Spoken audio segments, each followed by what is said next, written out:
From a combat perspective, I always, and I still feel like the meat and potatoes of any God of War game is combat.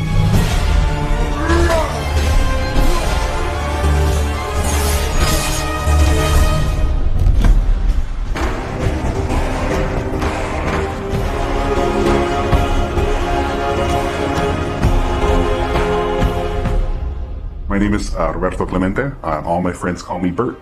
I'm a senior combat animator here at Sony Santa Monica. My name is Kim Wynn, and I'm a gameplay animator. Hi, I'm Sabra, and I'm a senior VFX artist on God of War RAGNAROK. My name is Grace Pan, and I'm a gameplay animator in God of War RAGNAROK. Hi, I'm Stephen O'Hara, GBA, combat designer on God of War, and I create interesting and memorable creatures that players like to attack and defend against. As an animator, you gave life to characters. You make them move, you give them personalities, you give them weight.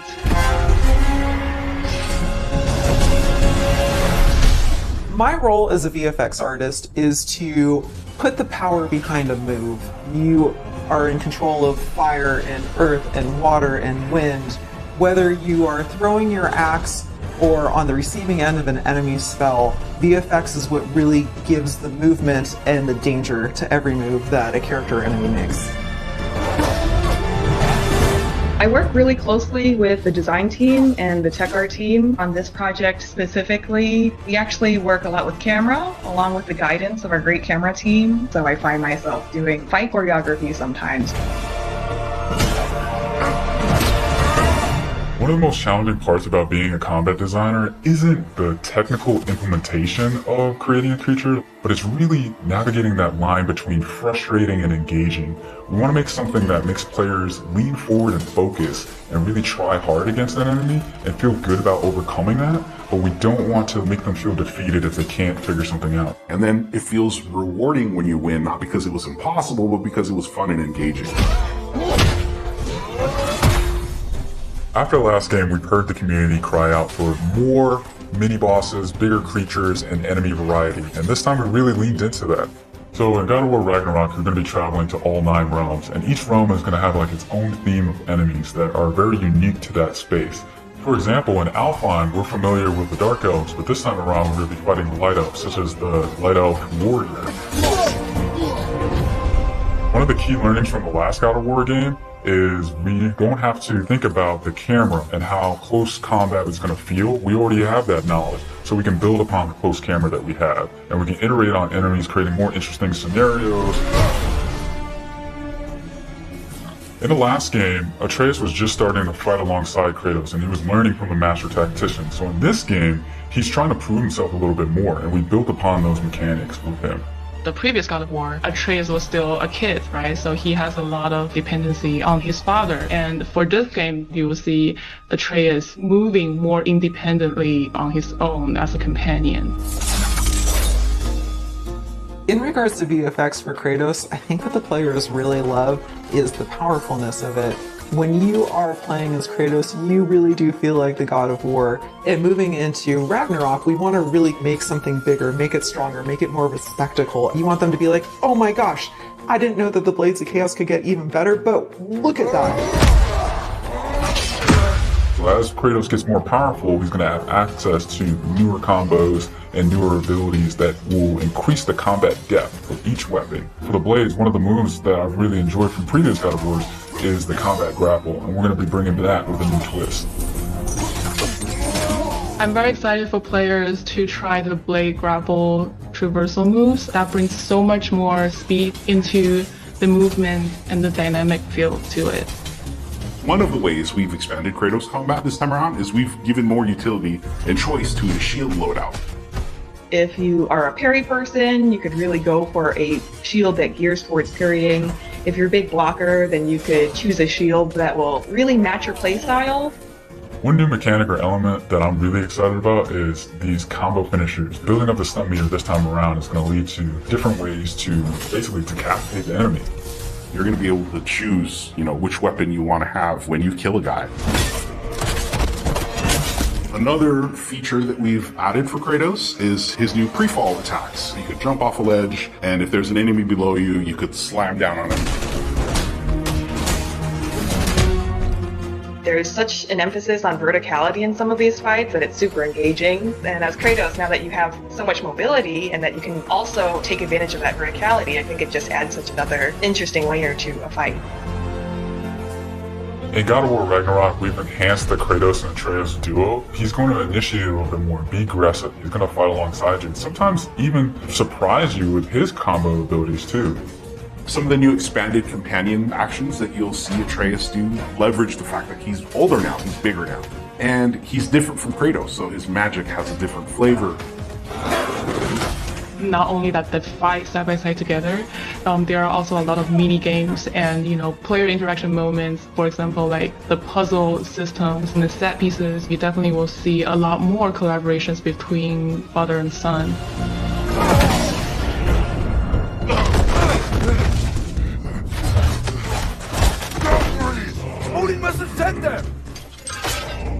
There's so much that goes into building a big set piece. You basically iterate and iterate and iterate, and it takes testing and just seeing what works to really figure out the personality of something. Basically, every department gives it their all to make things really spectacular. There were a lot of different times that I would look back at God of War games just through the ages. Before 2018, there were so many amazing, huge boss fights and set pieces that it was a huge inspiration for me on my time on this project. For the old father! Our design philosophy for creating new and memorable enemies is basically making them a combat puzzle, similar to like chess, and focusing on the chess pieces. Each piece has its own theme and its own use. You need to be able to see what's happening in an instant and be able to react as the player. There's a couple of different ways that we go into making an attack very readable for the player. Sometimes we add a signature audio cue, or we'll add the different rings, such as what we did in the last game, that lets you know that this attack is unblockable, you need to dodge it. There's so many different ways that VFX really helps not just show what an enemy is about to do, but show who the enemy really is.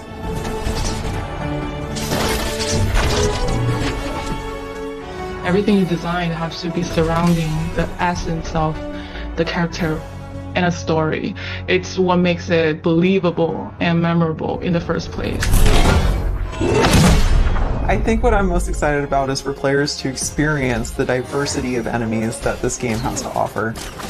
We will be fighting everything from small little creatures to things that will take up the entire screen.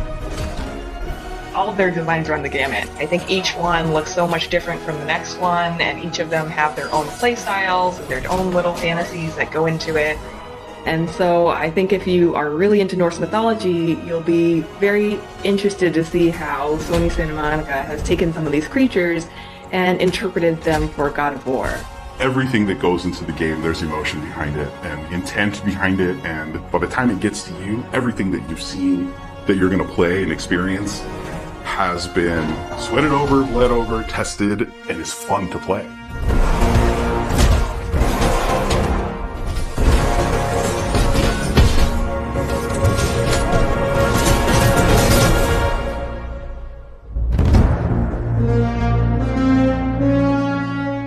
PlayStation.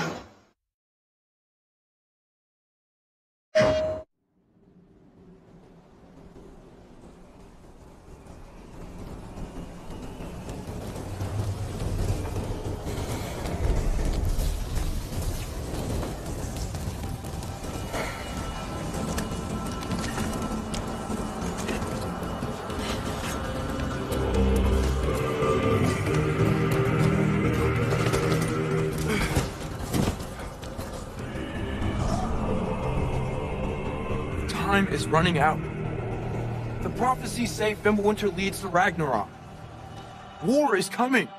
My story doesn't end hiding in these woods. I should be out there, finding out who I am, who Loki is. I will not allow you to pick a fight with gods. I don't want to fight anyone. I just want answers. And if those answers lead to war with Asgard, Maybe that's what Mother wanted. Do not know what Mother wanted. Well, I recognize that dour expression anywhere. Odin's got tricks up his sleeve we haven't dared to consider. What if there was someone who could help us? You mean Tyr, the old god of war in these lands, who is dead? Well, for a dead man, Odin seemed pretty keen on seeing he wasn't found. If he's out there, we gotta find him. Come in! What in all yarns be the happened to him? We're trying to stop Ragnarok, to help people. And what if the only way to do that is war?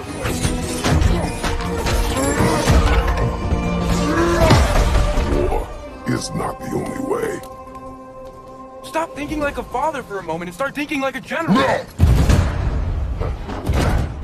You seem like a calm and reasonable person. Are you a calm and reasonable person?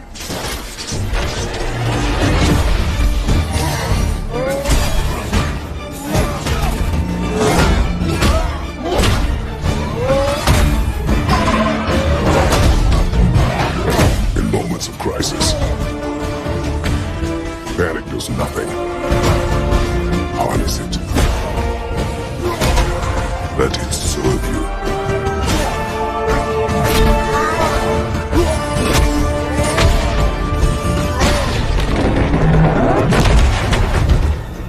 Tyr!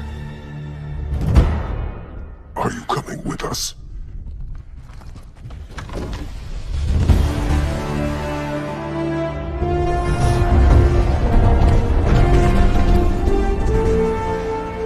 You'll get your answers soon enough.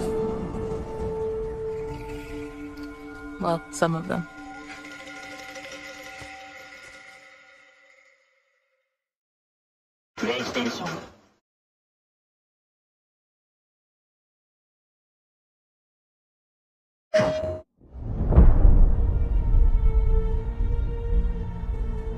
Everyone keeps secrets.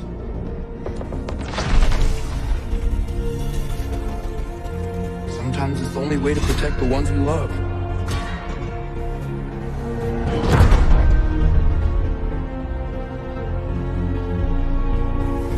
I know you. God killer. What is it you want from me? Is it a god of war you came to find? You don't really want war, do you, Kratos? All that blood on your hands, on your son's hands. What is it you will not tell me? I can't talk about it, but I just need you to trust me. We follow your every whim. But you don't believe in any of it. And still I follow.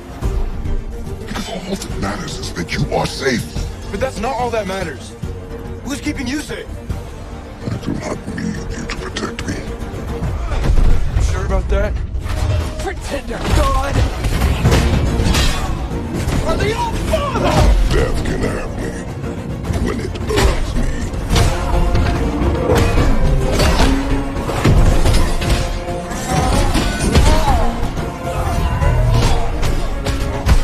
What do you even know of God's word? In your lifetimes, has anyone ever worshipped you? Ever prayed to you? Can you even imagine that kind of love? No! You don't care about anything beyond yourself. Beyond the monster who kills without cause.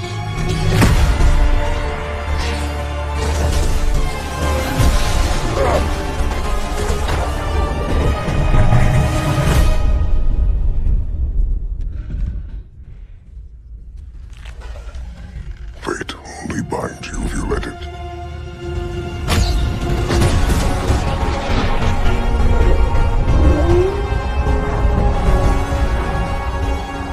Do what is necessary. Not because it is written.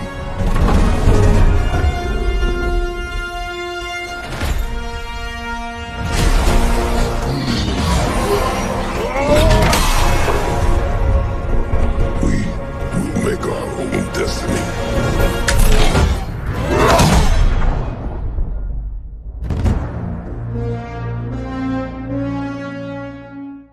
英雄。